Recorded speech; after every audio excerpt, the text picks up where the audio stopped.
services, comprehensive social security and government intervention to end poverty on their behalf. We do not, honorable members, take for granted the will of the people of this province, who once again pinned their hopes to the African National Congress. We are not in the GNU or GPU in the Eastern Cape, honorable members.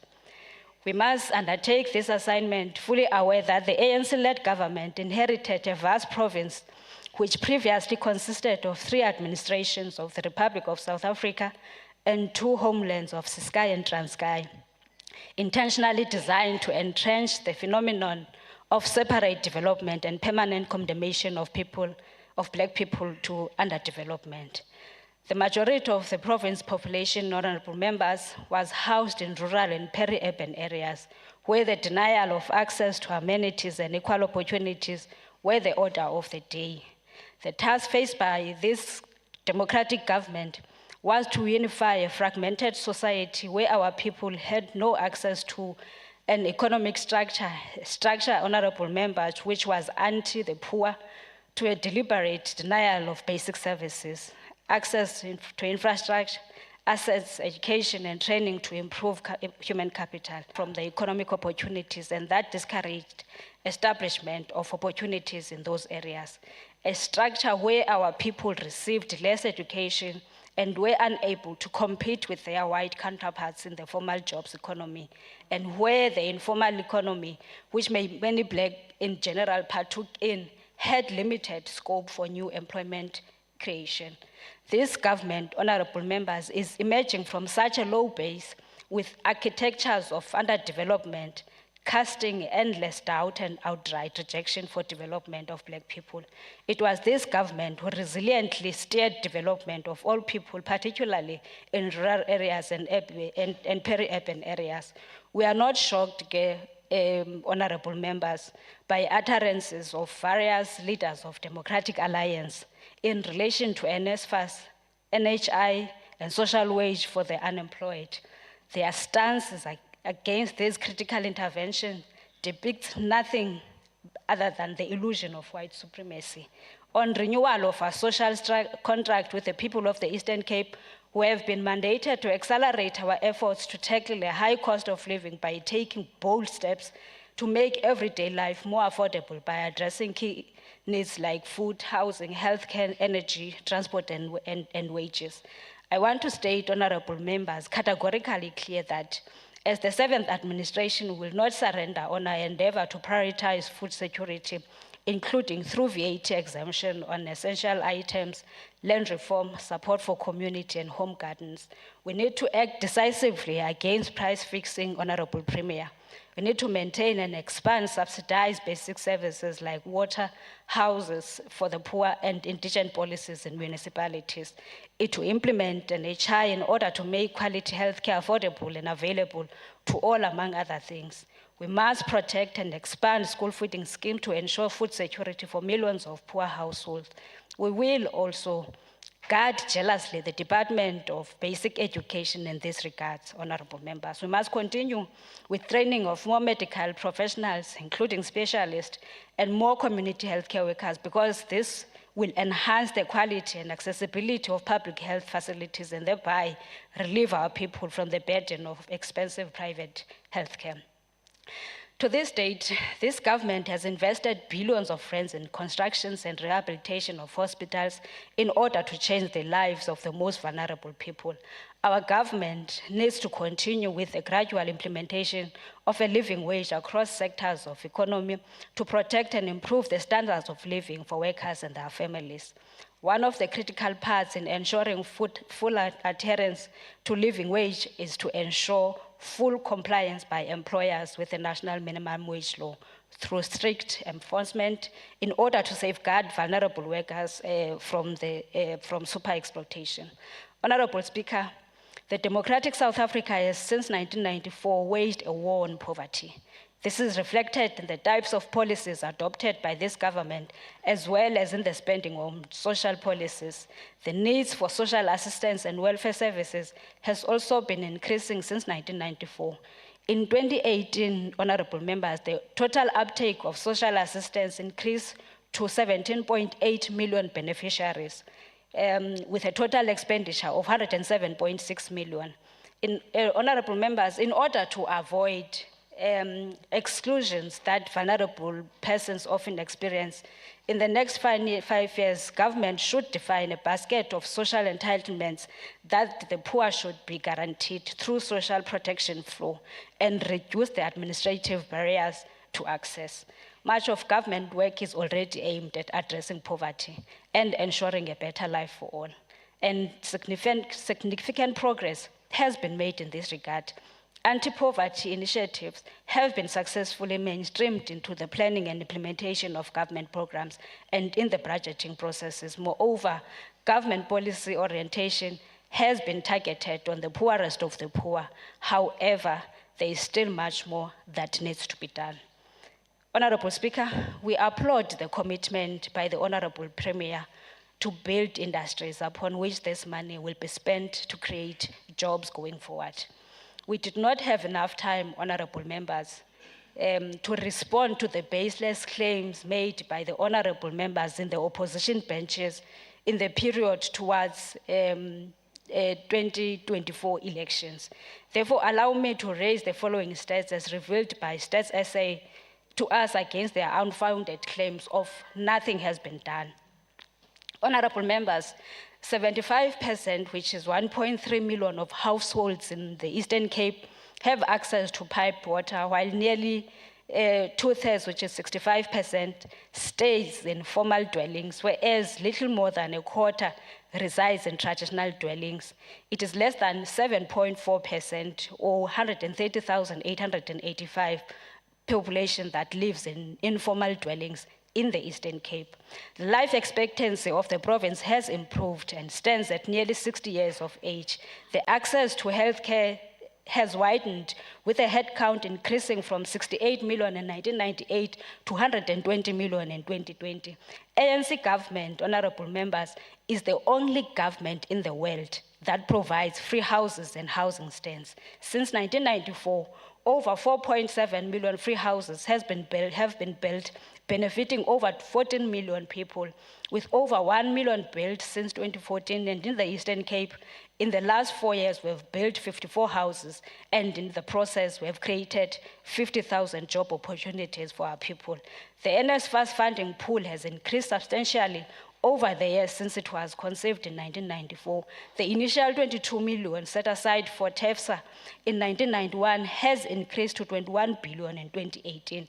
This can be attributed to the ANC-led government accelerated provision of access to universal social security, which can be considered to have had a hand in this positive development. These developments, honorable members, are not happening in the abstract, but a direct product of a considered effort to change the lives of ordinary people for better. During the opening of 7th Provincial Legislature, the Eastern Cape Premier extended an open invitation to all political parties represented in the legislature to work with the ANC government to serve the people of the Eastern Cape better this term. Our people need leadership, honorable members. They need leadership with integrity, who is dedicated enough to resolve their challenges, and not people who perpetuate sense of hopelessness, baseless and unconstructive criticisms. We are under no illusion, Honorable Speaker and Honorable Premier, that the road ahead will be full of potholes and caves, but we draw strength from the wise counsel of the late Dr. Oliver Tambo when he says, and I quote, "In the darkest of times, our resilience and determinations shine brighter," close quote. The challenges are not insurmountable, Honorable Premier. Let me conclude, honorable members, Kalamazwi, Kalenin, in his article on compromises, and I quote, "The task of a truly revolutionary party is not to declare that it is impossible to renounce all compromises, but to be able, through all compromises, when they are unavoidable, to remain true to its principle, to its class, to its revolutionary purpose, to its task of paving the way for revolution and educating the masses of the people for the victory in the revolution," close quote. I thank you, Honorable Speaker. Thank you, Honorable Boyana. I now call upon Honorable Aloni from the EFF. No, honorable member? Honorable member? No, that way. Please.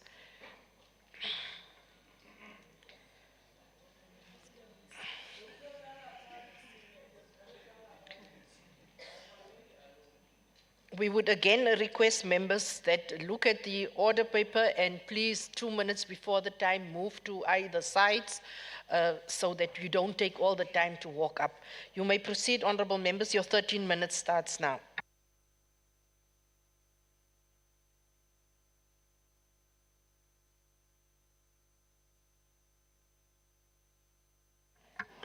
Okay.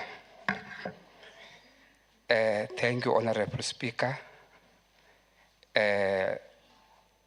Honorable Zelindi Levena, Honorable Mati Gizela, Honorable Fighters, Honorable Premier, Honorable Speaker, and the Deputy Speaker, the Acting Judge, members of the Judiciary, traditional and religious leaders, Honorable members of the Legislature, members of the Executive Council, Honorable Speaker, let me take this opportunity to engage the speech of the Honorable Premier.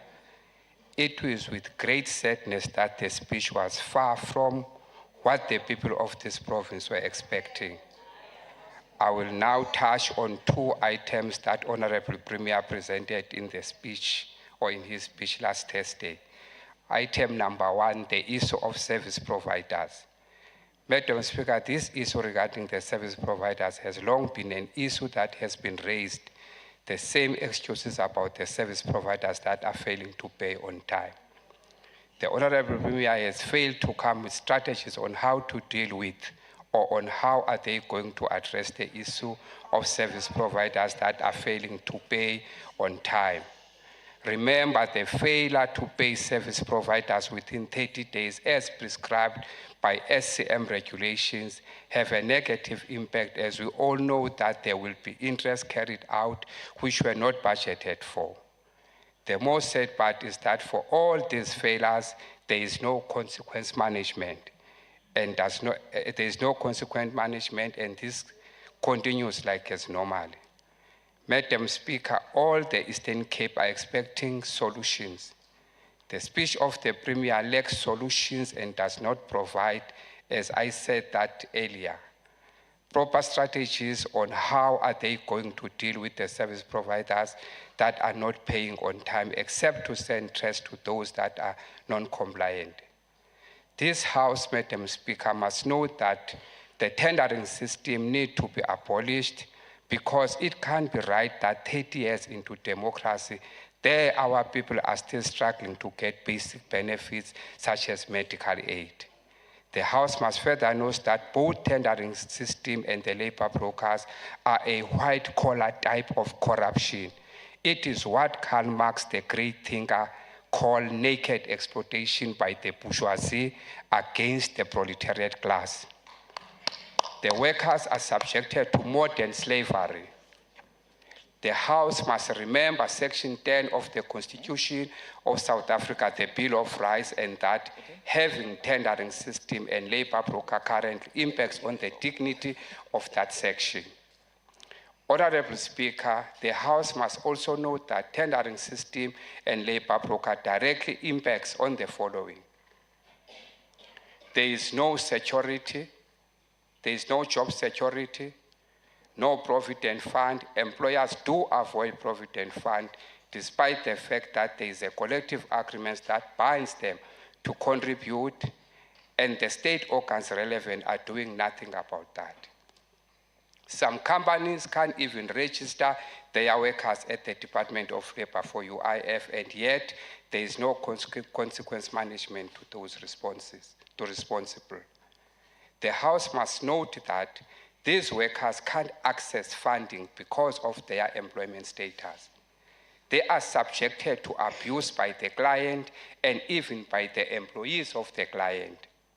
They don't even earn the decent salaries. It also affects the delivery of services, as these employees ordinarily lack passion in their work. Abantu bephondo lethu, Madam Speaker, are expecting government that delivers on its promises. a government that is consistent, and a government that is reliable.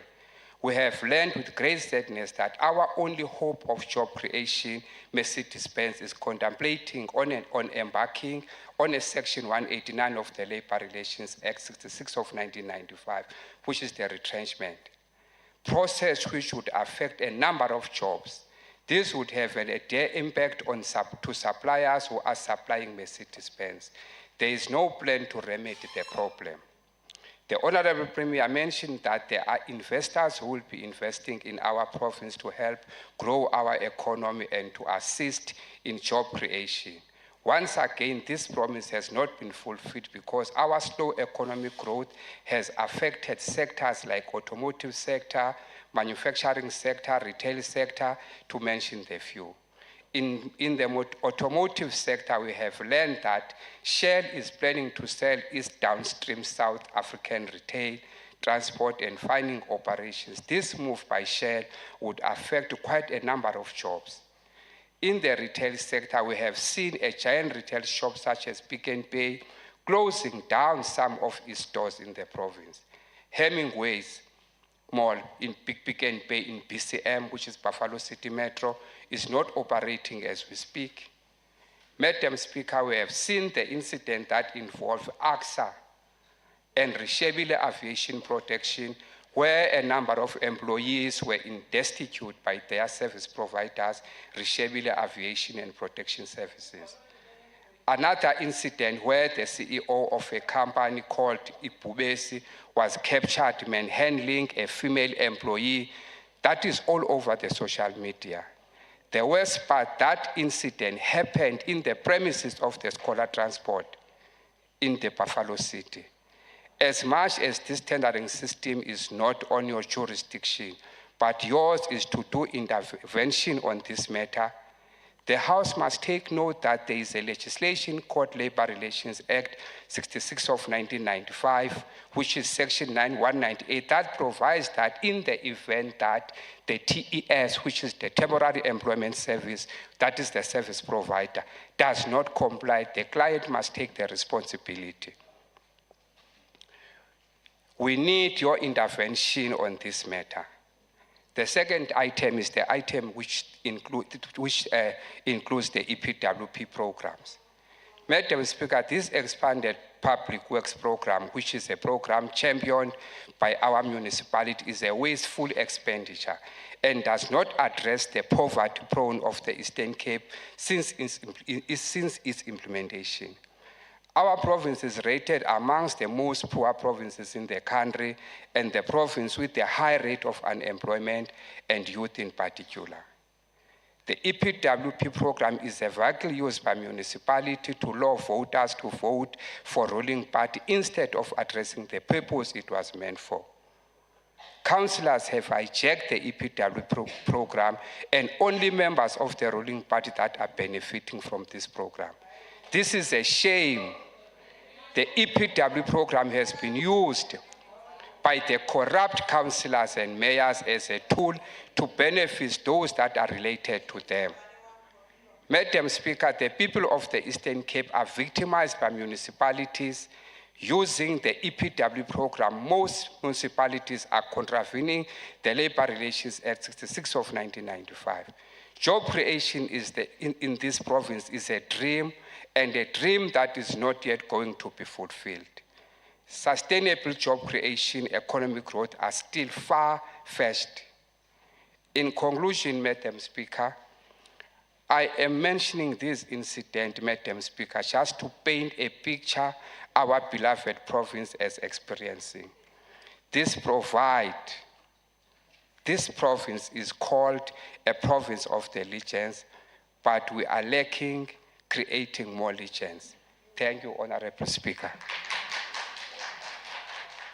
Thank you, Honourable Member. We now call upon Honourable Hendricks from the DA. Order, Speaker. Your 10 minutes starts now. Order, Speaker. What is your order? Wow, can you call an order, Honourable Members? No, Speaker. On what order are you raising? You need to cite the rule. No, don't be emotional, Speaker. You need to cite the rule in terms of the rule book. Speaker. No. Otherwise, Honourable Member, you will sit down. Yes. Sit down. I will want to sit down, please. But Please Speaker, I sit called down. an order here. Please Well, sit down. But I called an order, Speaker. Please sit down. But which Please rule is sit that? down. Which rule allows you to say, please sit Please down? sit down. No, Speaker, I raised an order here. No, please sit down. I raised an order, Speaker. I am not allowing you the What point of order. attitude is that, Speaker? Sit I'm down. saying I am raising on Rule 880 here. Sit Down. down. Our member is being disrupted while Sit speaking. down, And then we must honorable tolerate that. member. You are being No, disruptive. you must apply the rules, You Speaker. are being disruptive No, in I'm this telling you house. to start applying the rules. You are being disruptive. This howling must not happen here. You are being You are doing this thing for the second honorable time member. to say I must sit down when I raise an order. What is my participation here? Your conduct What will is my be participation referred here? to the Aibu. ethics committee. I will not allow that. Honorable member, just sit down. I will just want to. Honorable members, in terms of the rule, this is in terms of the rule. When you do cite a point of order, the rule states that you need to cite the specific order, not just to say that you are standing on a point of order. This was thoroughly discussed, Speaker, I mentioned the ninth. explained in the order. Proceed, Honorable Hendricks. Can I raise an order, Speaker? You will not be allowed to raise a point So of the order. order is no longer allowed in this house. Will you please proceed, Honorable Hendricks? You have 10 minutes, Honorable Member. Thank you, Honourable Speaker. Greetings to the Honourable Premier, the Executive, and all members of this House, members of the public and media. I believe the African proverb, if you want to go fast, go alone. If you want to go far, go together. Rings truer today than it did 30 years ago. Honourable Speaker, it calls for a spirit of collaboration and cooperation to get further together. It teaches us that the focus cannot only be on short-term quick fixes, but that the long haul, if I can quote Bobby Stevenson, is more desirable. We need to embark with an emphasis on we, on a journey where real development and real progress is the reward and not a sprint towards who can win the next election. Trying to get further is a call to sustainable action. It is with that spirit, Honourable Speaker, that I approach the 7th term with my colleagues, and that this is not the time for petty differences, but a time for builders to defy the breakers. It is a time where the electorate speaks louder than the public representatives. It is a time when the people are heard and not the politicians, but the politicians actually listen and act accordingly. Honourable Premier, although your commitments during the Ola is appreciated and indeed applauded, the call to action weighs heavier. Our education system is in dire straits. And far be it from me to tell you what you already know or might even be unlikely to admit, but let me remind you anyway. The decaying state of our school infrastructure is your real nemesis and a visual reminder that no claim to victory is currently on the cards. With a persistently deepening backlog on school infrastructure, needing no less than 8 billion rand per annum until 2030, unemployment is not the only thing that should be keeping you awake at night. Our schools do not have a look of institutions of excellence, but rather a sorry sight of neglect that needs more than just a little bit of TLC to be considered conducive to education and learning. I have been there, I have seen it, and all of you members have seen it as well. To change the narrative, we need greater assistance from the private sector and NGOs. Currently, the collaborations between the Independent Development Trust and DBSA for the building of new schools and additional classrooms coming at a construction value of 200 million rand, and the collaboration between Mvula Trust working with Amatole water projects for sanitation and water projects is a step in the right direction, but it's not coming fast enough. The Mark Shuttleworth Foundation, for instance, have offered to remove 200 pit latrines from rural Eastern Cape, using new and waterless innovation at no cost to the province. All that is required is the political will. More of these kinds of commitments from a progressive-minded administration will expedite the call of the National Minister to establish safety and quality of school environments. Furthermore, and please don't kill me for saying this, collaboration with local municipalities to avail maintenance teams to fix small repairs at schools, like fixing water leaks, like connecting reticulation, like minor repairs to maintain ablution facilities, cutting grass, fixing broken fences, can lighten the current financial burden on schools, many of whom do not even have appointed maintenance staff. And we can slowly claw back the dignity and pride of our learners, our teachers, and our parents alike. Kouga municipality being a point in case of how the municipality and schools can work together to achieve community-driven outcomes. It merely requires one letter from the Premier, as supported by the MEC of COCTA and supported by the MEC of Education, that might provide the impetus to greater cooperation and support from municipalities as a show of goodwill and a show of Ubuntu. Despite the commendable ambitions stated in your address, Honourable Premier, the political term started in the same vein as it ended, with close to 40,000 deserving learners literally being left behind at scholar transport pickup points all over the province. Despite being left behind, Chair, the reality is that many of them needed to be transported to several mud schools, still in existence. While in 2013, a legally binding minimum norms and standards was promulgated where the Eastern Cape Department of Education was granted 3 years to eradicate schools that was made of mud, wood, metal, and asbestos. However, in 2023, the provincial government had still failed to reach a single imposed infrastructure deadline. In fact, the MEC of Education, Mr. Fundile Gadi, noted between the periods of 2018 and 2021, the number of mud schools actually increased. In Alfred and Zoe West, still today, they account for 77 of over 400 schools with pit latrines in the province. This is a gross disregard of the constitutional rights of access to basic services, which will remain the single most and biggest indictment on the Eastern Cape Education Department.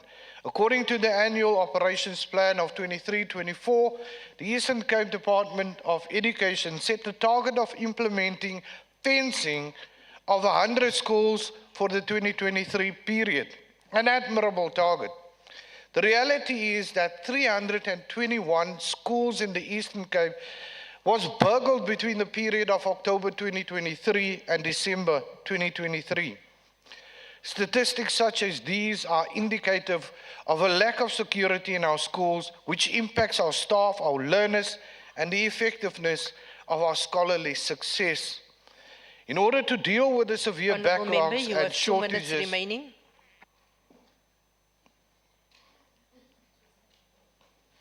Sorry, Speaker, did You have 2 minutes remaining.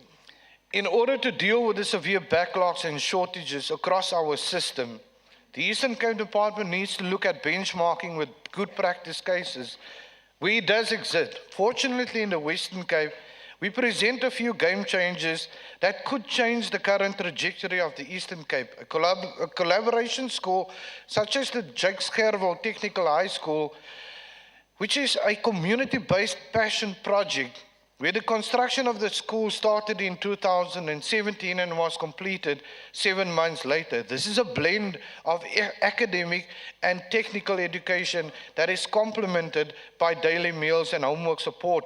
Stakeholders are actually asked and offered through legislation in the Western Cape to occupy a seat on the school governing body. Similarly, the Rapid School Build program, which seeks to address overcrowding in schools, where through that program, schools can be built in 71 days. Mitchell's Plan School of Skills, that promotes a life skill program where artisans in the market actually teaches at the school and provides the learners with a certificate of skill that is worth more than matric certificates. Some teachers, as a DA, we contend that, in the words of Albert Einstein, everybody is not a genius, but if you judge a fish by its ability to climb a tree, it will, for its whole life, think that it is stupid. Honourable Premier, we call upon you to look at these efforts and to commit yourself to these game changers. Thank you so much. Thank you. We now call upon Honourable Gade from the ANC. Honourable Member, your 15 minutes starts now.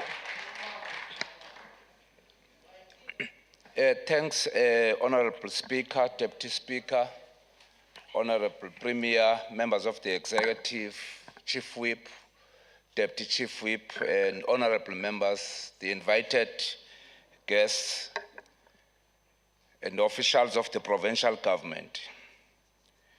Can I draw your attention into the campus, honourable members, so that we don't shoot from everywhere? The nation has agreed on the National Development Plan. Whatever thesis that you come from, and whatever argument that you bring must underpin that question. Honourable Speaker, the NDP is a comprehensive vision of the country's future aimed in addressing key challenges, improving the well-being of the citizens. One of the key pillars of the NDP is health, recognizing that a healthy population is essential for sustainable development and economic growth. The NDP allows a number of strategic objectives and interventions to improve healthcare delivery in the country, with an ultimate goal of achieving universal health coverage and a better health outcomes for all the citizens of the country. One of those priorities of the NDP is to strengthen the health system by improving access to quality health services.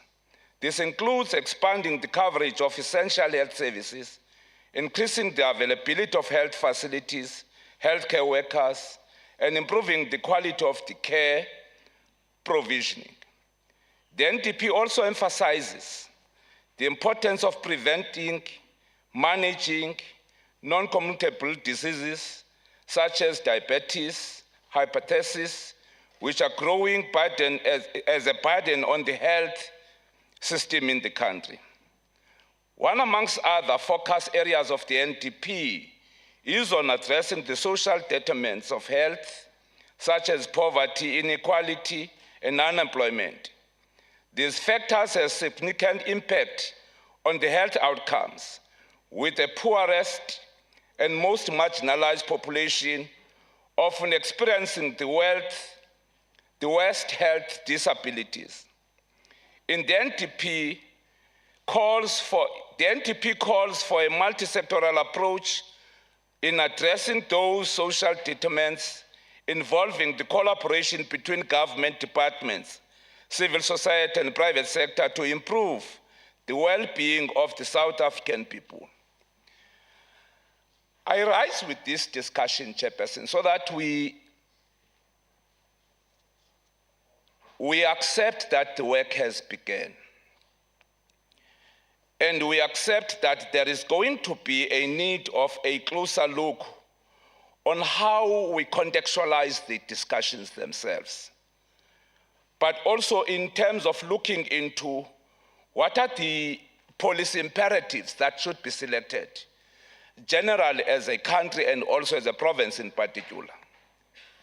Maybe as a contribution to the discussion, Chair, and Honorable Nutse, through you, Speaker, there is correlation between health population and sustainable economic development, Honorable Member. In the recent years, there's been a growing recognition across societies of the world of a strong correlation between health population and sustainable economic development of nations. A healthy population is a key driver of economic growth and development, as it plays a crucial role in promoting productivity, reducing healthcare costs, and fostering innovation and entrepreneurship. One of these ways which a healthy population contributes to sustainable economic development is through an increase in productivity. When people are healthy, they are able to work efficiently and effectively, leading to high levels of output and economic growth. The research has shown that investing in healthcare and promoting health behaviors can have a significant impact on the productive levels, which in turn can drive the economic development of the country. Furthermore, a healthy population can also foster innovation and entrepreneurship, which are critical drivers of economic development. When people are healthy, they are better able to pursue new ideas and opportunities, leading to increased innovation and creation of new business and industries. This can help to identify the economy and create new sources of employment and income, ultimately contributing to sustainable economic development. Again, Honorable Speaker, I'm rising with this discussion because that's the essence of the presentation made by the Premier a couple of days back. Creating a scientific relationship on health investment and economic growth, and creating a scientific relationship between the health investment and dealing with the social determinants, whether from Department of Health or from other social cluster departments. So a healthy nation has a potential to undo what has been done by the apartheid legacy. So I would want us to be able to locate that discussion properly so that we can understand each other in a better way of resolving the unresolved problems of the province. Honorable Speaker, as Eastern Cape Department of Education, we warmly welcome the Premier's announcement on the establishment on the Disability Fund. This initiative stands as a testament to the positive, impactful results of our dedication and efforts in the primary sector, underscoring our deliberate partnership with the Disability Economic Empowerment Trust. The fund represents a significant step forward in our ongoing commitment in creating a more inclusive and supportive educational environment. Again, Chair, let's look into the campus. The nation has agreed on an inclusive society. And then the duty of the sector on education, in particular basic education in the country, is to dovetail what does that mean in terms of the pedagogy in education, skills production, and the philosophy of the social reconstruction of the nation.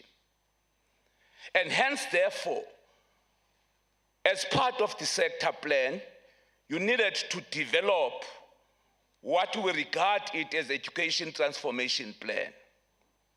You understand the kids from the day they enter that particular premise in education. and that continuation of development of those kids up until the cycle of the 12 years that is designed as a nation that we have to do. I'm then saying, Honorable Speaker, part of the critical task of the provincial government, and education to be precise, is on the approach on whether the current status quo in the content of statistics is helping the nation or not. We must, in one way or another, reintroduce a discussion on the skills production and skills education within the system itself, so that you are able to see, if you talk about the throughput in basic education, how many that have accessed higher education in the country, how many that have not been able to access higher education in the country, where are they, and what are the causal factors of that? And as an apex leadership of the province, such questions cannot be answered anywhere except here. Except here. So I'm then saying, the reintroduction of an aggressive agricultural management sciences within the province is one of the key strategic goals in resolving the unresolved issue. And again, Premier, through your wisdom, it is strategic enough for this province to preserve the aviation faculties that this country does not have. Ndiyayazi ke into yoba njeba kuthethwa nge-Western Cape nje, baquqa phaa ePort Alfred yothatha la aviation school kukuphela kwayo in this country. So ifanele bibe seKapa. Ayifanelanga bibe kwenye indawo, ifanele ibe seKapa, because of an orientation which has got a white supremacy indebted in the minds of those that are driving that idea. You don't have an aviation school in Western Cape. The aviation school in this country is in Port Alfred. And I'm then saying, it is the duty of this leadership to defend the gains that the province has and to advance the trajectory moving forward. Yes, it may be looking far-fetched because it is too much expensive to enroll a kid. The Premier is 1 million rand per kid. But I can assure you, we are going to enroll 25 kids next year there. We are going to enroll 25 kids there as a starting point, so that the security of the country is preserved. It's not just about an academic progression. You can't have a country that has got aviation faculty done by foreign nationals. It's a security threat on its own. And I'm therefore saying this leadership must understand what comes first, must understand what must be done, and why that must be done. Lastly, Honorable Speaker, in the history of this country, there's never been any province that built 104 schools in a space of 5 years. From 1994 up until now, even beyond that period for that matter. They have never, in the history of this country, not Western Cape, in the entire country, we have never built 104 schools in a space of 4 years. Honorable Member, you have 2 minutes remaining. So I'm then saying, what we need to do, let's have building blocks. Learn from the pockets of excellence that we have been able to achieve. Advance aggressively in dealing with the infrastructure backlogs that you may have in the province. The starting point is the rollout plan of the ICT, of the ECD sector in the province. which the minister has already agreed on, that that project is going to be piloted in the Eastern Cape and KZN. And I'm then saying that will stabilize the cognitive development of the young kids at that particular level and at that particular age, and then guarantees the 12-year journey of the kids in the basic education, so that you deal with this concept of remedial education. Remedial education is a reflection of a system that have not responded when a time was in dire need for that particular response. So thank you, Speaker. We support the presentation by the Premier and advance that as African National Congress will support it entirely. Thank you, Honorable Gade. From the UDM, Honorable Zinti. Your 8 minutes starts now. Thank you, Honorable Speaker. Honorable Speaker, Honorable Premier, executive members, honorable members of the August House, ladies and gentlemen, greetings to you all. The UDM welcomes the speech by the Honorable Premier. Looking at what Premier has said in his speech, I quote, "Zonke izithili zeliphondo zidlala indima enkulu kuphuhliso lolimo, ingakumbi kwimveliso yombona, imifuno, inyama, inhlanzi, ubisi, uboya, iziqhamo kunye nentsangu." After what Honorable Premier has mentioned, that we need to ask ourselves why the Eastern Cape is still the poorest province in South Africa. The answer can be because of poor planning, management, and administration of what we have, lack of training and assistance in rural farmers to move from subsistence farming to commercial farming. The quality of meat and wool in sheep and cattle are poor. Zikhona zona zininzi, abantu bakuthi bayazama kodwa abananto. Yilento singazithengi nathi xa sinemisebenzi ezinjengemigidi ezimfuyo zasemakhaya. The UDM suggests that the dipping tanks must have medicines and professional agricultural officers to be employed in every ward to assist abatata no mama abazamayo ukufuya nokulima. That will strengthen the farmers' support to both crop production and animals. Intensive training of small farmers, financial support be increased, not only be assisted in plowing, but to have tractors in every cooperative, fertilizers and harvest machines. To have industries process maize that will create job opportunities. To have animal food processing plant can also have positive impact on socio-economic in our province.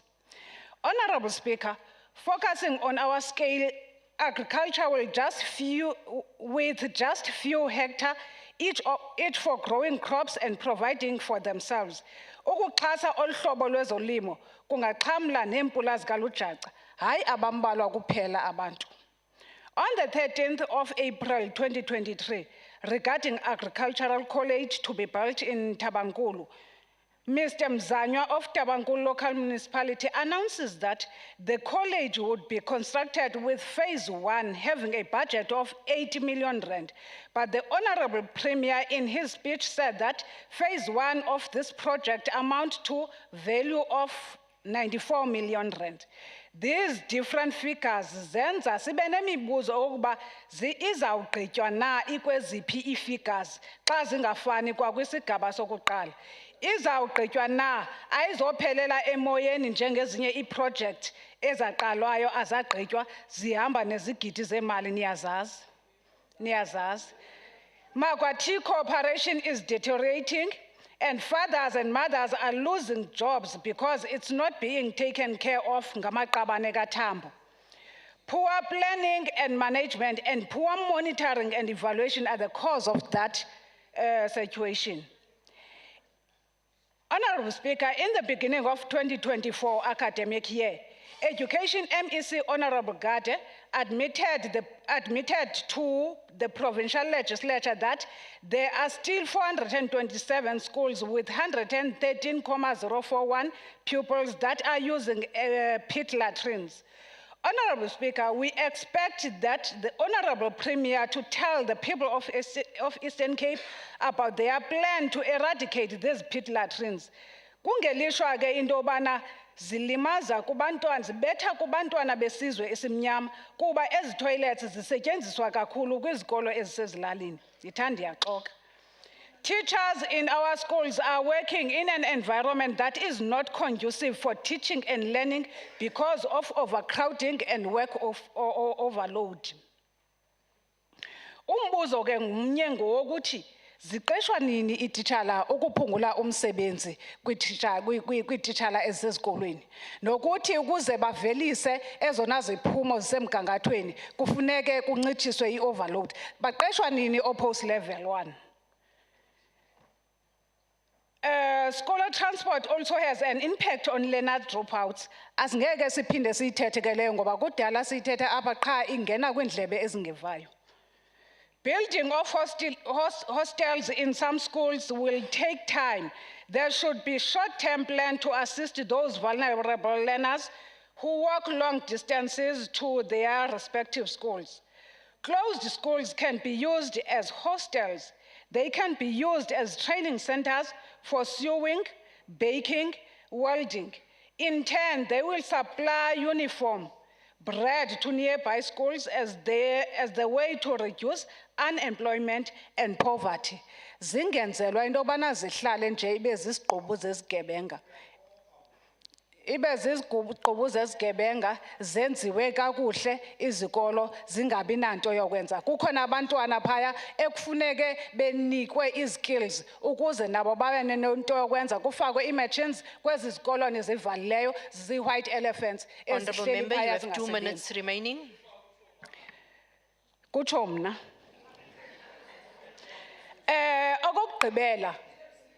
Okokugqibela into ethi asinoyibalekela into yobana eli phondo lelona phondo lake lahlupheka. Lelona phondo lisekugqibeleni kwizinga lentlupheko. Asikayiboni ke into eyenziwa ngumbutho olawulayo. Asizoxoka ngoba asikho kwi-GNU apha. Asikayiboni. Niyaphikisa nje. Thank you, Honorable Speaker.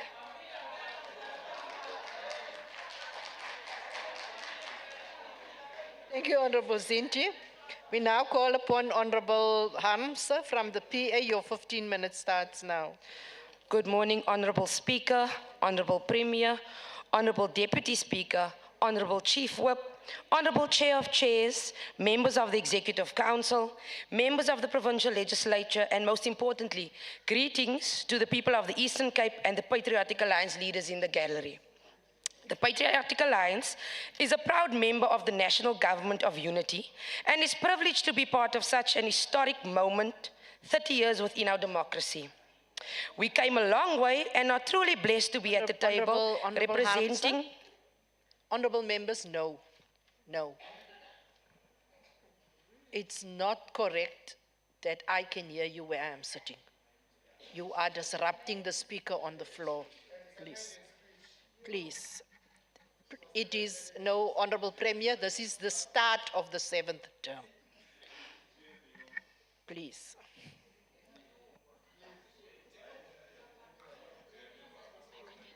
Thank you. The Patriotic Alliance is a proud member of the National Government of Unity and is privileged to be part of such an historic moment 30 years within our democracy. We came a long way and are truly blessed to be at the table representing our people and being a voice to the voiceless. The Patriotic Alliance takes note of the electorate in the Eastern Cape and the will of the people. The people of the Eastern Cape have spoken and have given the ANC the sole mandate to run the province. As the PA, however, we are proud to say we have taken our seat at the table, although in the position of the opposition. We are grateful for the opportunity to lead SCOPA as we are looking forward to conducting our oversight role in the province, ensuring that accountability is the order of the day and that the wishes of our people to have a clean, transparent and caring government is realized. The Honourable Premier delivered his first address in the 7th administration. The address was interesting and spoke to the province having a genuinely promising future. As the Patriotic Alliance, we commit to working together with all parties to take this province forward and ensuring that the goals set out by our Honourable Premier transpires to the people on the ground and does not just end up being a wish list that will be repeated in the following term. The GNU, through various of our members that are part of the executive, in the form of ministers and deputy ministers nationally, will play a critical oversight role to ensure we keep the provincial executive accountable.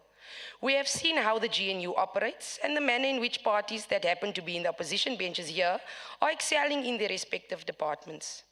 The Patriotic Alliance, through our representative in the executive, the Honourable Gaitan Mackenzie, will ensure that sports, arts and culture will grow in this province. Premier, in your own words, our municipalities must maintain sports infrastructure to give our province a better chance of hosting major sporting events. At the PA, we believe that a child in sport is a child out of court. And here we look forward to the initiatives by the Honourable Mackenzie to bring stance to our respective communities, for municipalities to avail land, and for this administration to fund and the development of this sport to be recognized globally. A sport that will bring hope to so many youngsters and to indeed prove that stance is not a crime in our communities plagued with gangsterism that is the real crime. Honourable members, we acknowledge and appreciate the progress made in building schools in our beautiful province. Madam Speaker, the Honourable Premier mentioned the 100+ schools that were built in the last 5 years. And as alluded previously, we appreciate the efforts made by this government. But we cannot continue to build schools if schools are without the required numbers of teachers. The building of a school should not stop with the submission and approval of a building plan, but rather greater emphasis should be placed on the after service of these schools, together with our existing schools. 30 years within the democracy, we still find schools with pit toilets. We still find schools with personnel shortages. SGBs with school principals are continuously fighting with district departments to fill vacancies within their respective schools. Honourable members, while on the topic of schools, the Premier made no mention about the violence and gangsterism that has creeped in our schools where children are kept at ransom. Humansdorp Senior Secondary School in the Sarah Baartman district over the last couple of years has become accustomed to a strong police presence at the school. Numerous learners have either been expelled or have dropped out of school because of the continued violence. Madam Speaker, please allow me to dig a bit deeper into the social ills in our community that our children are confronted with daily. A large amount of schools are without social workers, which we as the Patriotic Alliance believe should be part and parcel of the staff component within schools. Last week, a tragedy played out in Hankie Senior Secondary School, whereby a 14-year-old girl hung herself due to bullying at the school. The very same school that has faced unrest for several years. The name of Althea Jaffin should never be forgotten. Honourable Premier, I challenge this administration to ensure that Althea Jaffin is the last learner that will resort to taking a life due to a system that has failed many of our learners before. Depression is real amongst our youth today, and we lack the proper support in dealing with this. So yes, honourable members, we can continue with building schools, but it should never be at the expense of our existing schools. It should never be that we find schools understaffed and yet we are sending thousands and thousands of students to universities to study education through NSFAS, but graduates either sit at home or are lost to this province, opting to teach outside of the Eastern Cape. Honourable members, please allow me to quote the Honourable Premier. Programs such as scholar transport and school nutrition are being improved to shield families from high food and transport costs. On paper, this sounds great, and one would think deserves a round of applause. But how can we be clapping hands if children are forced to stay at home because of service providers not being paid, and service providers that suspend their services to the department due to non-payment? Last year, we as the PA needed to raise funds to pay service providers that ensured the children of Clarkson Primary School had means to get to school. We hear similar stories throughout the province whereby taxi associations even had to strike to ensure that our children get to school. Further than this, there are still farms not being catered for and children that either walk to school long distance or children that drop out of school due to these challenges. The nutritional program plays a pivotal role, and for many of our children, this is at times the only meal they will have for the day. Honourable Speaker, the Premier made mention of SMMEs, but in some schools they have opted to run the nutritional program themselves. Honourable Speaker, this is a great opportunity to develop our SMMEs in this space and to ensure that they are being developed and much needed jobs are created in the province. What keeps our Premier awake at night? What keeps us awake at night, honourable members? Unemployment. Throughout our respective campaigns during the national and provincial elections, we all had one promise in common, and that is the promise of creating jobs. We differed on the how and also on the number of jobs we thought we could create if we came into power. Honourable Premier, you have presented the bold plans to tackle unemployment and have mentioned various schemes that will happen throughout the province to answer us on how, and you alluded to the number of jobs these schemes can produce. Emphasis here was placed on billions of rands. We listened attentively, only given headlines hoping for meat to be added to the bone. The master plan was not shared, and for now it remains a box that has been ticked off. The so-called take-off agreements and the lingo about investors have been heard before in this very house, yet we find ourselves wanting in the execution because the plans were never forthcoming and remain part of a well-read speech that lacked the drive and determination. We, however, feel this time around it can be different, as the ambitious numbers that have been quoted will now be enforced through accountability, with ministers and deputy ministers being forced to conduct an oversight role from the GNU. Working together is a key that we should use to unlock a very promising future in the Eastern Cape. It is important to note that the observation I am making and recommendations are by no means an attack, but rather us in the opposition wanting to form part of a solution for our people. I really love this GNU, although as the Eastern Cape we do not form part of a provincial government of unity. I know the work ethics and determination by the GNU will rub off on this administration and no longer will be dreaming, because we will come to the realization that by working together we will grow this province. Madam Speaker, SMMEs were mentioned in the address of the Premier. The PA believes in development from the grassroots level, and SMMEs plays a critical role in the creation of job opportunities. Yet SMMEs always find themselves on the battlefield with main contractors. Our SMMEs are not given enough scope to grow their business, and packages come from these service providers limits them to CIDB gradings of 2 and 3s. The very same SMMEs keep on emerging and seldom grow in becoming a main contractor themselves. The Eastern Cape, as stated, has become a construction site, yet throughout these developments, our SMMEs are living from hand to mouth and are exploited to the max by these service providers, whereby they purchase material at sky-high prices or yellow plant is being leased at exorbitant prices. Madam Speaker, through you, Honourable Premier, how do we expect our sleepless nights to end if we do not protect our SMMEs? How do we expect them to create employment if they work from hand to mouth? How do we expect SMMEs not to exploit workers as it is a means for them to earn? Madam Speaker, we cannot be silent on this. We cannot allow the exploitation to continue. Our support to SMMEs needs to increase, and we need a full development plan of each project as to how we will ensure maximum growth for our SMMEs. We are tired of always emerging.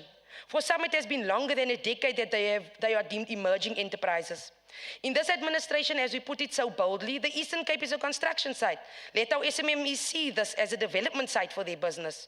Who knows, in 5 years' time, our Premier will deliver an address stating that in his speech in the 7th administration, he became aware of the challenges faced by SMMEs and is happy to announce that X amount of SMMEs that started in 2024 have migrated into fully fledged business in the mainstream economy, and that is something we all can be proud of. At that point, we might still be awake at night thinking of unemployment, but with joy in our hearts when you, our Premier, can state we are not where we were before, and our SMMEs are continuing to strive, breaking through the barrier called emerging. Honourable members of this auspicious House, municipalities play an important role in any society, and maybe the biggest role as they deal with the bread and butter issues on a daily basis. I want to park first on the positives the Honourable Premier referred to in his address before tackling the issues he did not mention. We welcome the emphasis again on rural roads and the intention to get involved and help develop, as we are listening to our people and what has been said on the ground. I quote, "I call on mayors of municipalities to deal decisively with people who illegally occupy RDP houses in the Eastern Cape and allocate those RDP houses to the rightful beneficiaries. We as the Patriotic Alliance will put our money where our mouths are and task our councillors in the municipalities where we have seats to deal with the illegal occupation of RDP houses accordingly.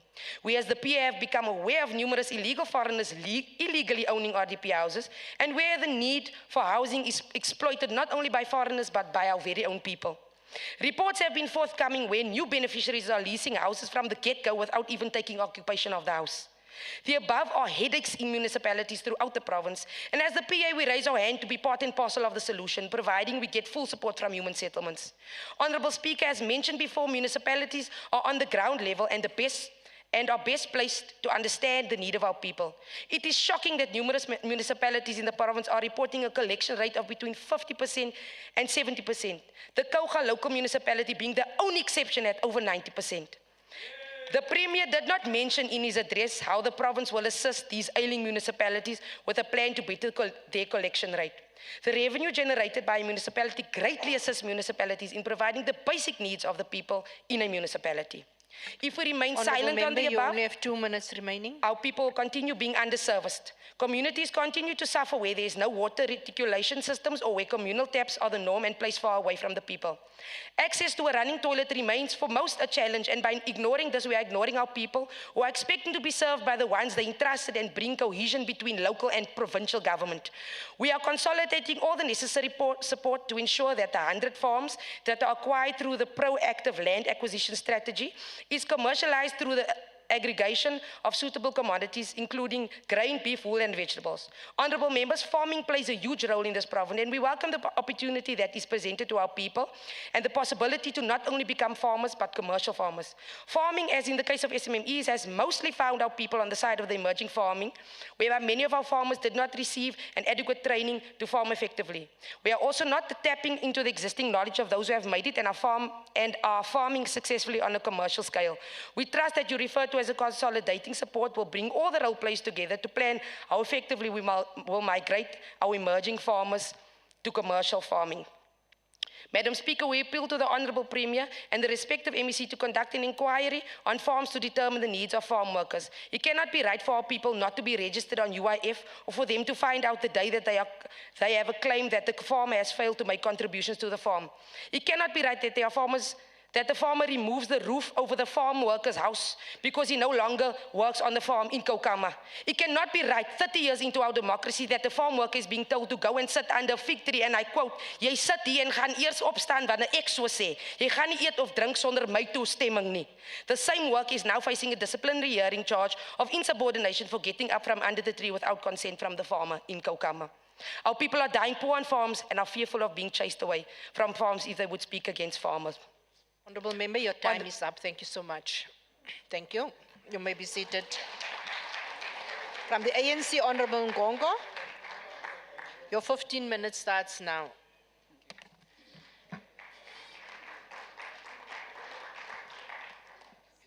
Honourable Speaker, Mandongi Klashala Konditi, all protocol observed. Honourable Speaker, the year 2024 is ushered in the 30th anniversary of our democratic dispensation. This brought about a significant turning point in the struggle for the creation of a better life for Africans, in particular, and blacks in general. Pursuant to this noble objective, we further committed ourselves to the creation of a non-racial, non-sexist, democratic, and prosperous society. Since that historic day, the ANC added in its erstwhile weaponry the state as means of pursuing the creation of a free and just society.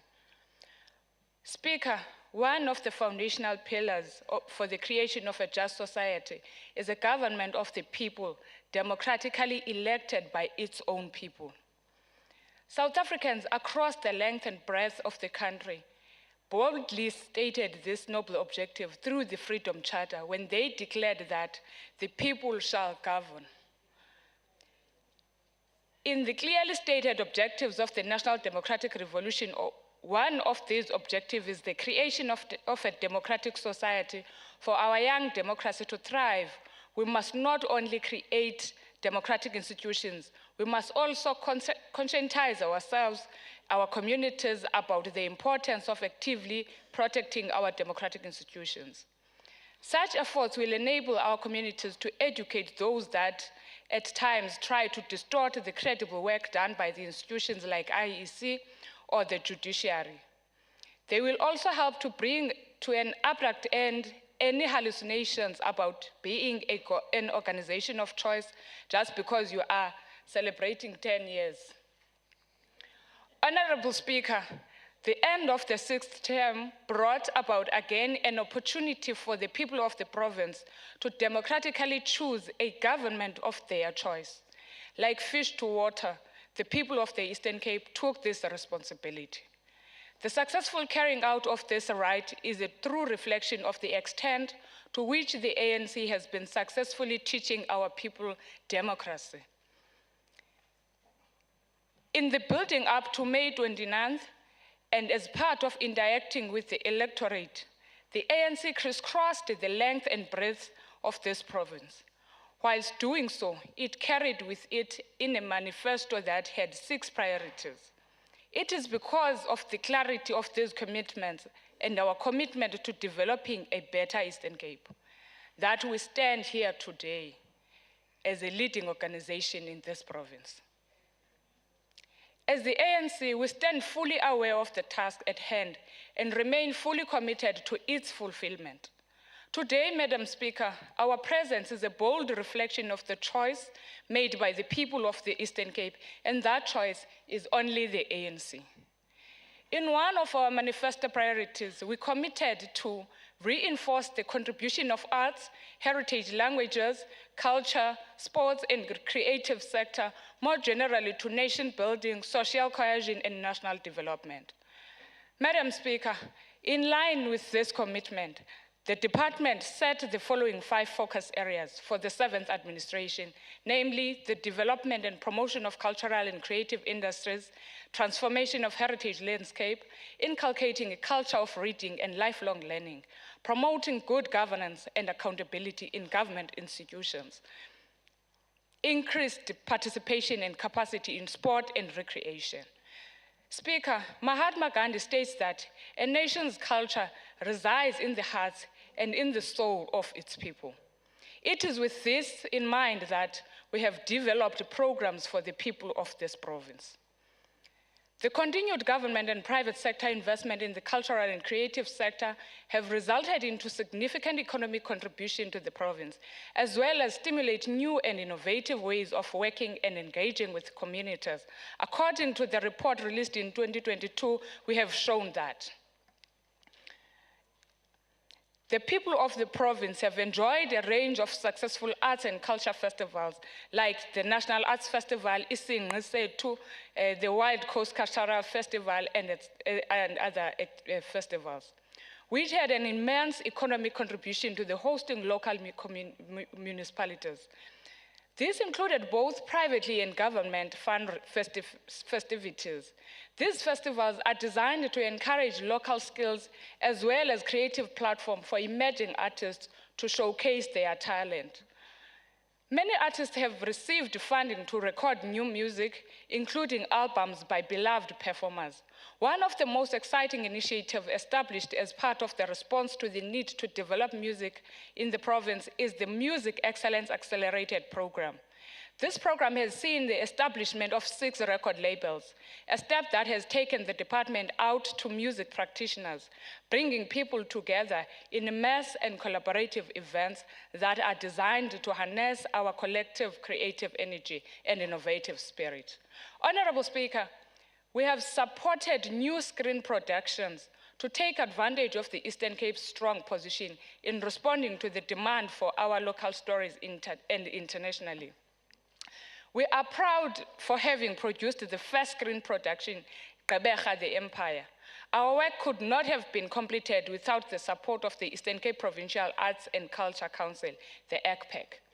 Honorable Speaker, we are proud to share with this House that the department has made a breakthrough in the craft sector by developing an online market aimed at promoting exquisite crafts products to domestic as well as international markets. We continue to recognize the immense contribution that has been made by the many legendary cultural activists that the Home of Legend has produced. In this regard, a documentary that focuses on the life and work of our cultural legend, Umama uLathozi Madosini Mpahleni, was completed and viewed at the Umtiza Festival. Honorable Speaker, without the inclusion of the linguistic, cultural, and historical chapter, our story is incomplete. To date, 166 geographical place names were submitted to South African Geographic Names Council and were all approved by the Minister. I won't mention them, you know them, you just need to get yourself used to them. And we no longer call Port Elizabeth as Port Elizabeth now, we call it Gqeberha. And we call euthanasia Garyecha. So get used to that. Honorable Speaker, the National Department of Sport, Arts and Culture and DISRAC have collaborated on the operationalization of the Bisho Massacre Center, which is a living memorial to the 27 South Africans that were killed by Ciskei police on the 7th of September 1992. The modern and state-of-the-art center is being equipped with static and digital exhibitions to promote the home of legends, to narrate and showcase various epochs of conflict, starting from the wars of resistance, 1779 to 1879, early liberation struggle from 1910 to the armed struggle that took off from 1961. DISRAC has resourced the center with exhibition equipment which cover one floor of the 3-story building to a tune of 2.8 million. Speaker, we have commemorated massacres and launched exhibitions that narrate the events and immortalize an epoch of conflict that paved the way for rapid attainment of freedom and democracy in South Africa. These include the exhibitions on the Pondo Revolt and Craddock 4. Madam Speaker, we continue to enrich the development of our provincial heritage route and just branding of the Eastern Cape as the home of legends. The following memorial sites have contributed to this. Nkosi uJongumsobo Mvuma burial site at Ntabakandoda, Winnie Madikizela Mandela, in Winnie Madikizela Mandela Municipality Precinct, Dr. Robert Lamb Peterson Memorial at Sulenkama in Qumbu. SEK Mkai's burial site was redeveloped at Ntabozuko village. Speaker, our freedom was certainly not free. Many of our parents, brothers or sisters still hope for the return of the remains of their loved ones. We are to resume with the repatriation program. This year, we are to focus on combatants who fell in Zimbabwe and Zambia. We call upon municipalities to provide the necessary support that families will need to find closure and bury their loved ones in a dignified manner. As we continue with our efforts to give our loved ones a dignified send-off, DISAC and DISRAC have collaborated on a plan to locate and repatriate the remains of King Yinsa from the banks of Ngabaga River to Ngadu Great Place in Willowvale. SARA and ECPRA have been activated to commission a service provider to utilize a ground-penetrating radar technology to scan the riverside surface to locate the remains who are feared to have been exposed to extreme river currents and soil erosion. Failure to locate the grave and remains will result in spiritual repatriation to enable the kingdom and local communities to finally find closure.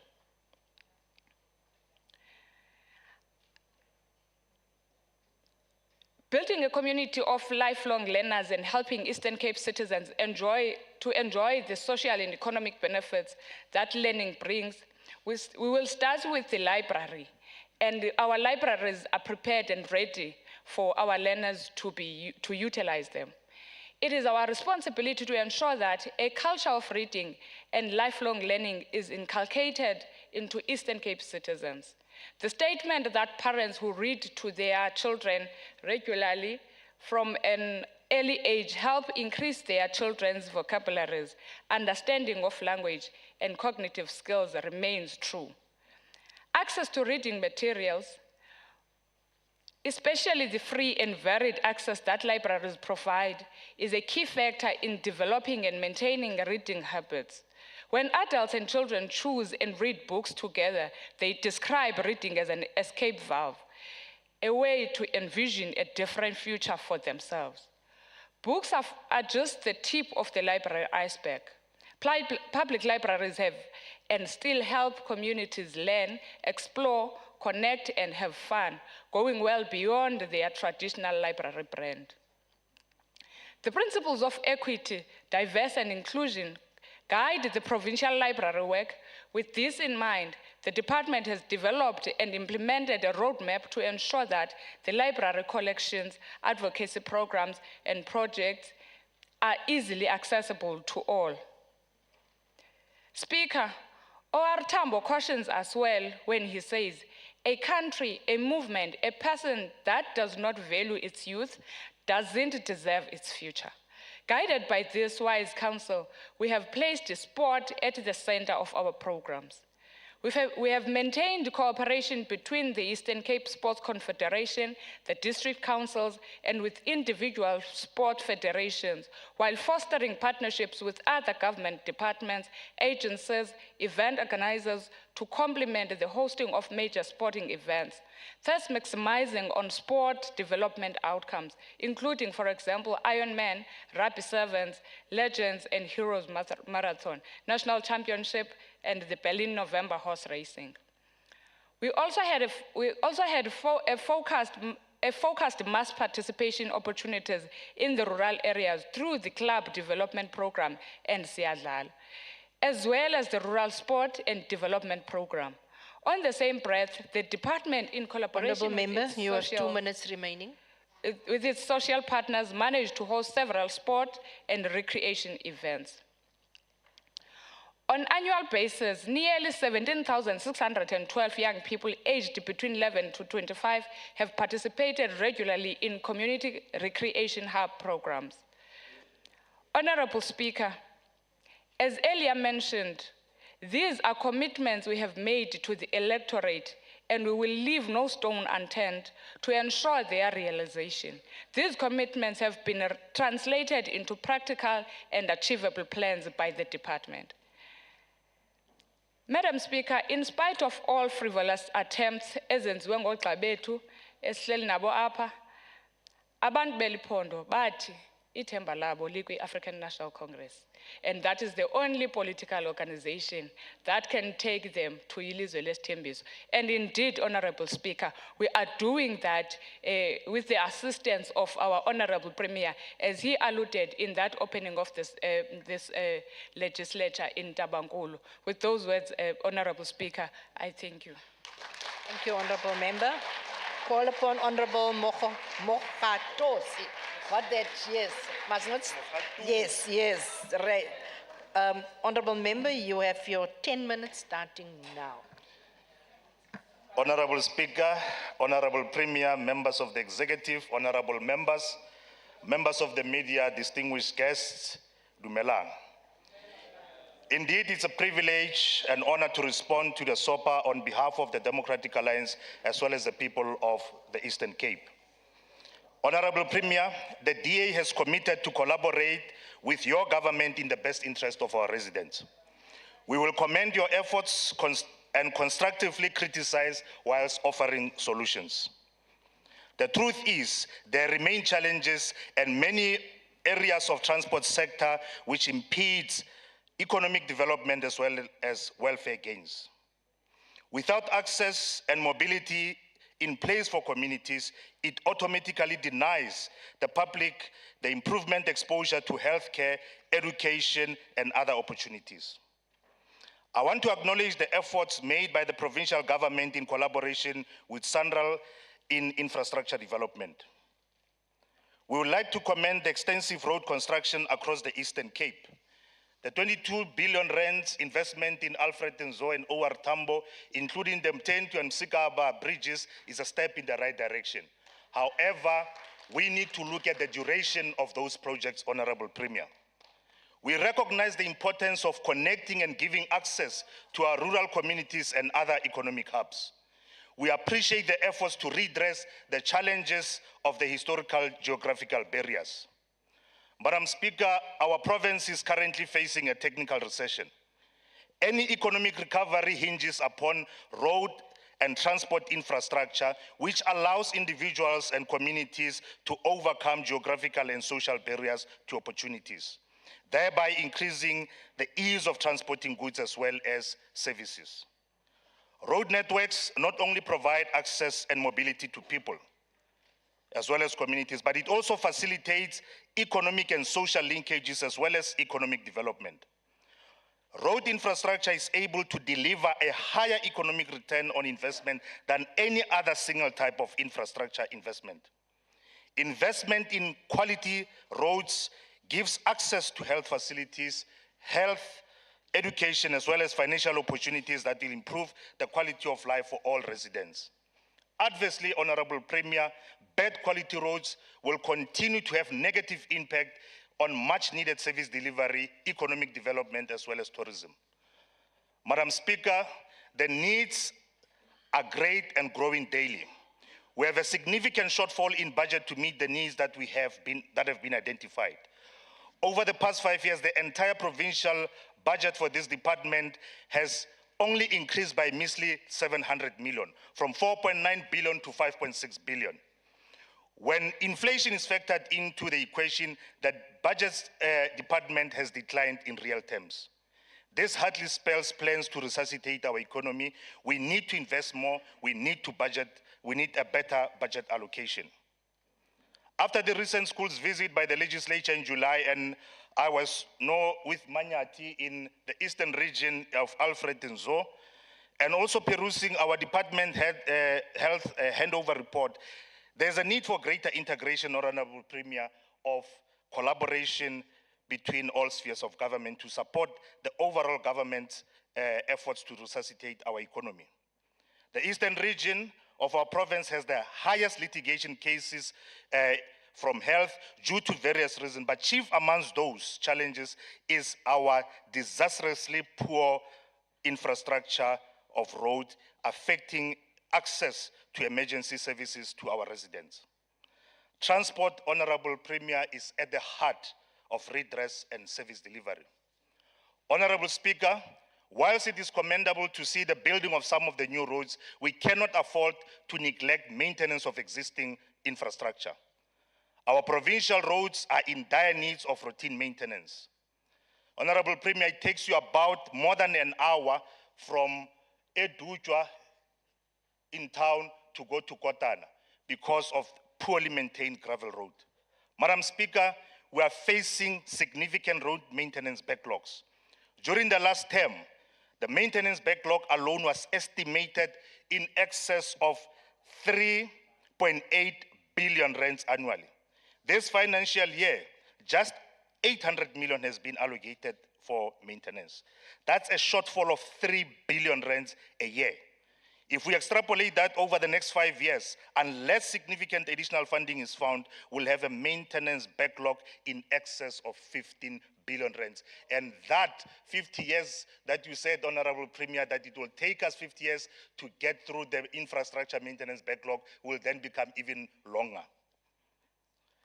There needs to be a better oversight of existing projects.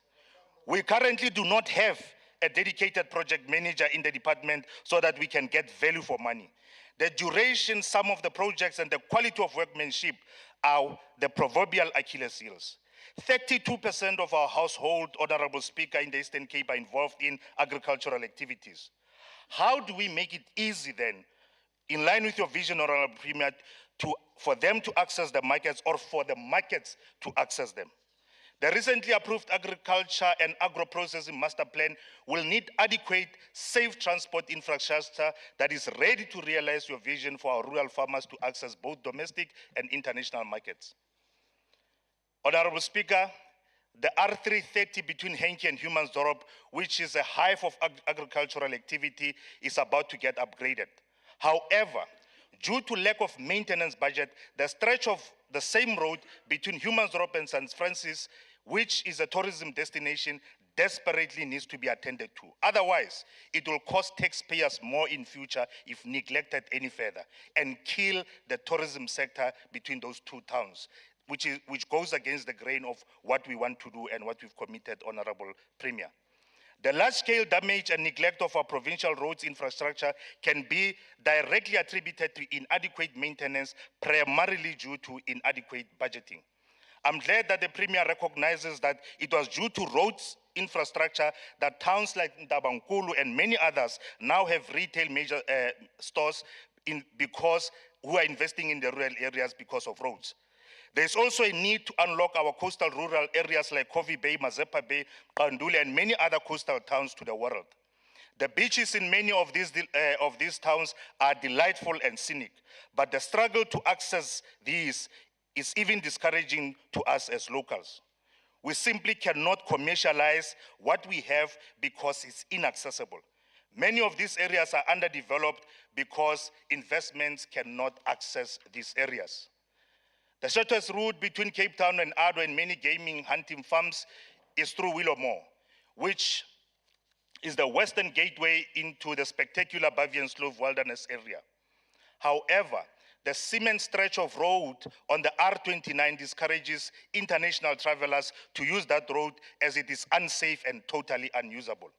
Unlocking access to our diverse tourism offer will be key if we are to turn the ship Honorable around. Member, you have 2 minutes remaining. Honorable Speaker, throughout the speeches and throughout the SOPA, the Honorable Premier made commitments. Premier, through you, Speaker, will the Premier, understanding the links between road infrastructure and economic vitality, will the Premier commit to reducing current road maintenance backlog by up to 0.5 billion rands? Will the Premier ensure that the 40 deserving learners who are supposed to get scholar transport is eradicated during this term?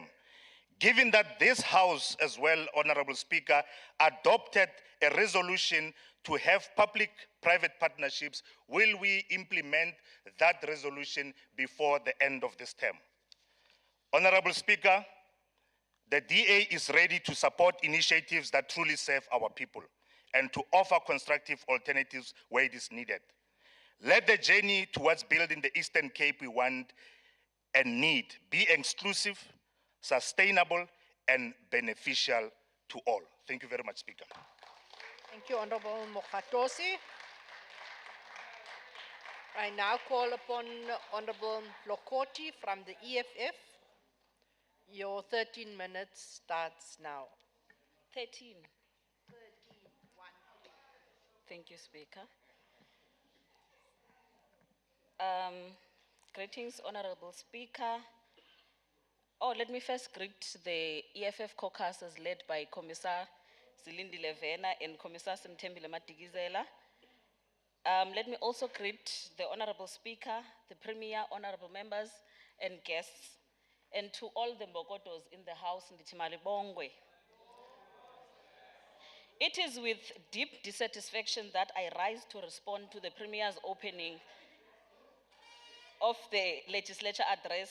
Today, we are expected to applaud minor interventions presented as grand achievements, while the harsh reality remains that our province faces much deeper problems. The Premier's speech spoke boldly about token efforts, yet these are mere drops in an ocean of unmet needs and unaddressed issues. In the realm of education, the Premier emphasized support for university and TVETs through NSFAS. However, the truth is starkly different. For over 6 months, this government has failed to pay for students' accommodation and allowances, leaving students homeless and stranded. We understand that NSFAS is a national issue, not as the Premier claimed on that particular day, but where was the Premier's claimed support? Thousands of students have been forced to abandon their studies due to unpaid allowances and take it to the streets. When they protest, they are met with violence from law enforcement agencies who are scared of hardcore criminals who torment our communities and towns daily. This is the reality of free education in our province. But Premier claims to support and intervene. Furthermore, in addition, the Premier's exaggerations regarding skill development are deceptive.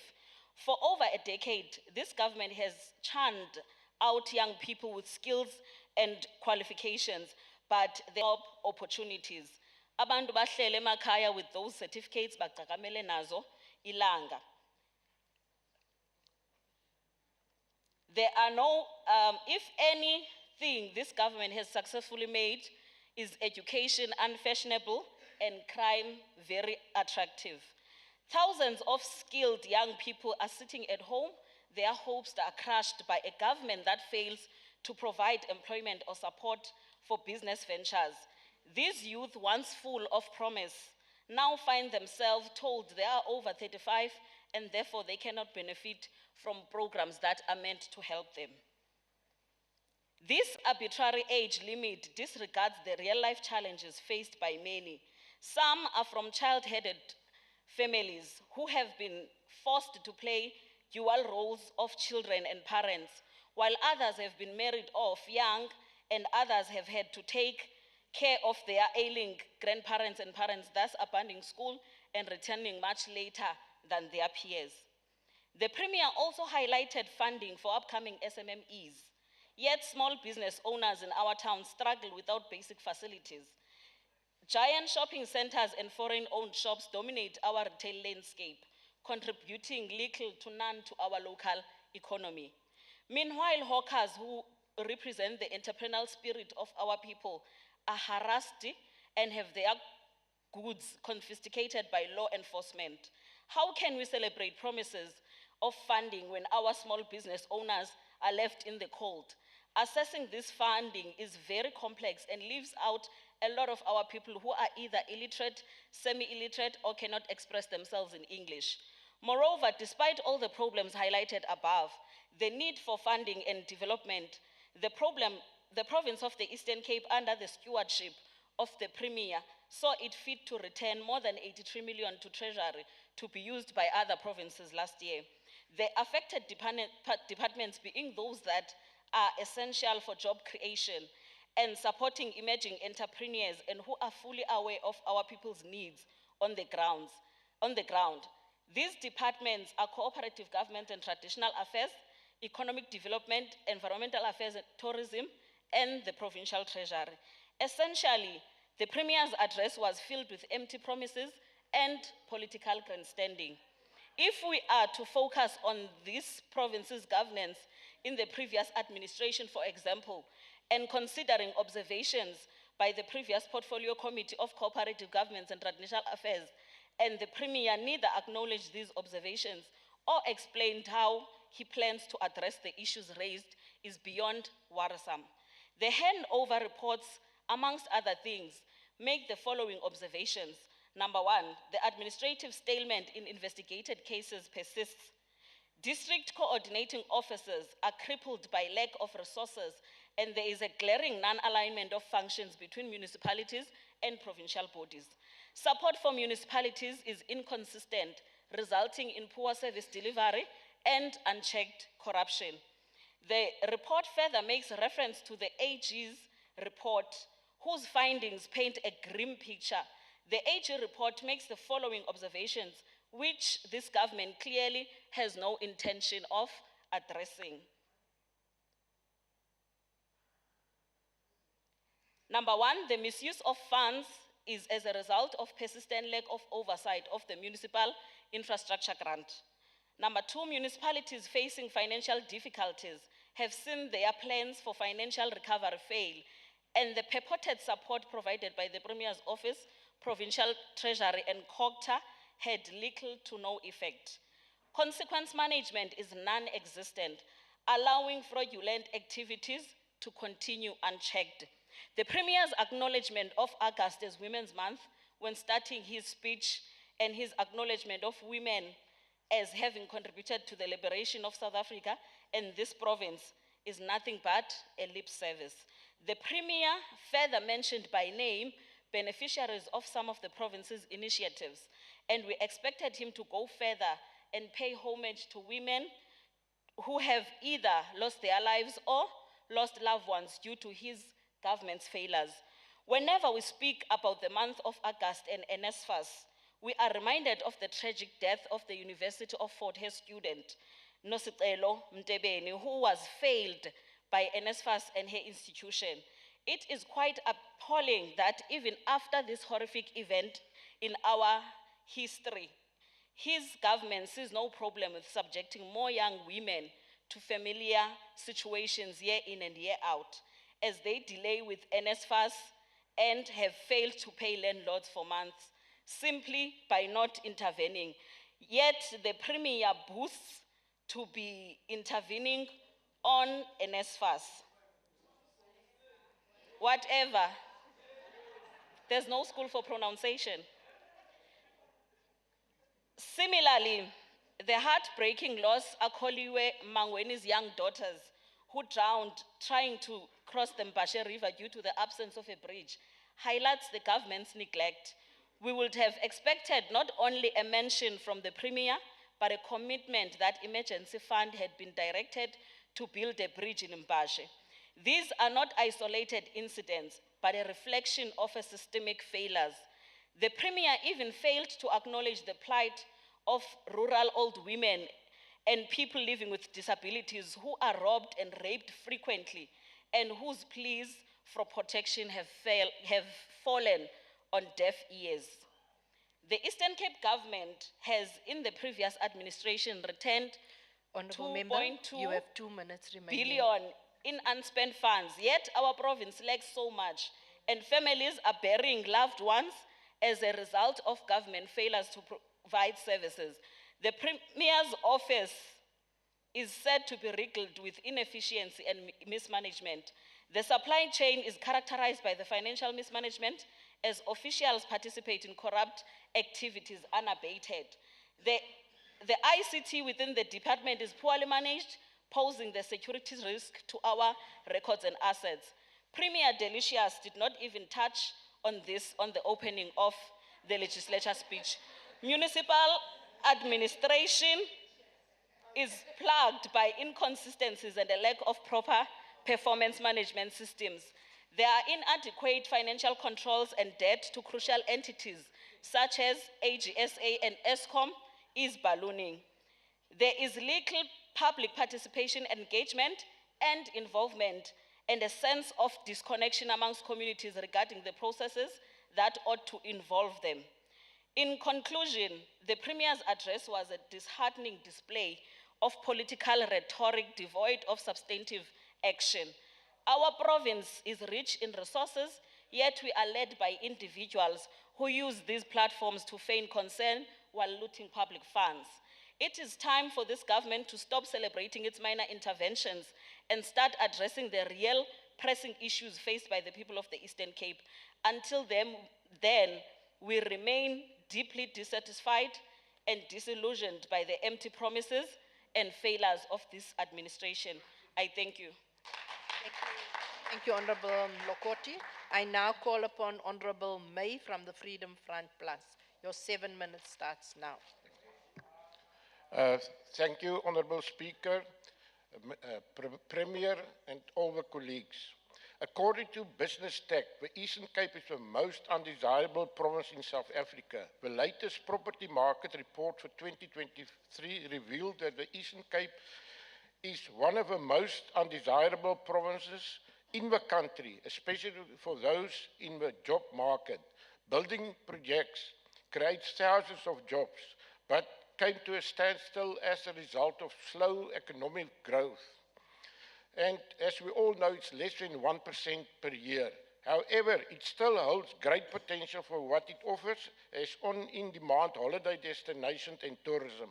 I spoke to many travel agencies, and one of the problems in South Africa is they arrive at the Oliver Tambo Airport, Kruger Park, then back to Johannesburg by plane to Cape Town, by car through the South Cape, and then also to Cape Town, then all along the coast as far as Plettenberg Bay, and then back overseas. This is not a good thing. I think what we must do, we must find out what is the reason why they don't enter the Eastern Cape. I was standing at the airport. This is a beautiful story for me. I was standing at the airport at Johannesburg, Oliver Tambo, and behind me was a person. I asked him, "Sir, are you from Germany?" He said, "No, I'm from England." I say, "Holiday?" I said, "Yes, it's the 9th time that I visit South Africa." I said, "9th time, it's impossible." He said, "Yes." I said, "But why?" He said, "You know what? If you want to see the world, you must come to South Africa. You have got the most beautiful wildlife, mountains, everything you want to see, you can see in South Africa." I said, "I'm so surprised of a Karoo. That's my world where I grew up. And this desert and everything else." So I asked him, "Did you visit the Eastern Cape?" He said, "Yes, twice." I said, "And did you find it? It says beautiful place. I told him that we need more overseas visitors. He said, but what we must do as people from the Eastern Cape, we must advertise more overseas. Now, I know nothing about advertising. I'll ask the Premier to look at that point. The Eastern Cape has the highest level of unemployment. Manufacturing is the largest economic sector, followed by construction, and why not agriculture and tourism? This is a notable concern for those looking for best jobs opportunities in terms of pay and standard of living. While the province has a declining population, mainly because job seekers leave for other provinces, particularly the Western Cape, more than a third of those left behind children. That's not good news. A third of them children. What about family life? Honourable Premier, you said that you can't sleep at night as a result of unemployment. I can assure you that we are all so concerned about unemployment and poverty. But I would like to use the words of my culture and water included. Agriculture in South Africa is threatened by a volatile climate, increasing production costs, and a lack of government support. The Freedom Front is against expropriation without compensation. There are more than enough state-owned land for those who want to farm. South Africa is one of the driest countries in the world. We have a shortage of water in South Africa. The previous government built more than 200 dams. The ANC government only one, and they're busy to extend the Glen William Dam wall. To build a dam in South Africa will take you between 5 and 10 years. In 1994, the population was 40.3 million. Today, between 60 and 63 million people. This is a real crisis. We'll have to build many more dams in the Eastern Cape, and thanks to the Premier, he promised us a lot of dams. Honourable Member, you have 2 minutes remaining. Yeah. But what is the short and long-term solution? No building plan must be approved by any municipality without water tanks.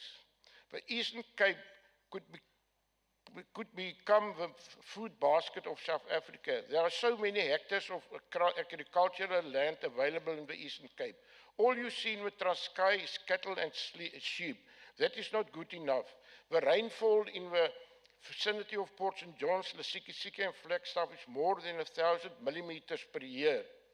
This is ideal for subtropical fruit farming. Fruit farming is labor intensive and creates new jobs. Only in the Langkloof, between Jobertina and Avontuur, only 60 farmers, only 60 are giving jobs to 13,000 people. Let's start with subtropical fruit farming in the Eastern Cape, especially the Port St. John's area. And in that way, we can create many, many jobs. But without mentors, it's not possible. We need the commercial farmers to help us to build South Africa, especially agriculture. Another problem is soil erosion. I think it's time that we do something about it. Thank you very much. Thank you, Honourable Member. We now call upon Honourable Konza from the ANC. Honourable Konza, your 15 minutes starts now. Thank you, Honourable Speaker. Let me observe the protocol as already been observed because of time. Honourable Premier, in his clause, I would say I value because people seem not to be able to differentiate between the context, content, and depth of a SOPA as against the declaration of a term in an opening of the legislature address. Hence the lambasting that is taking place here. Ndiyakuvela Di. Ukhokela kunjani?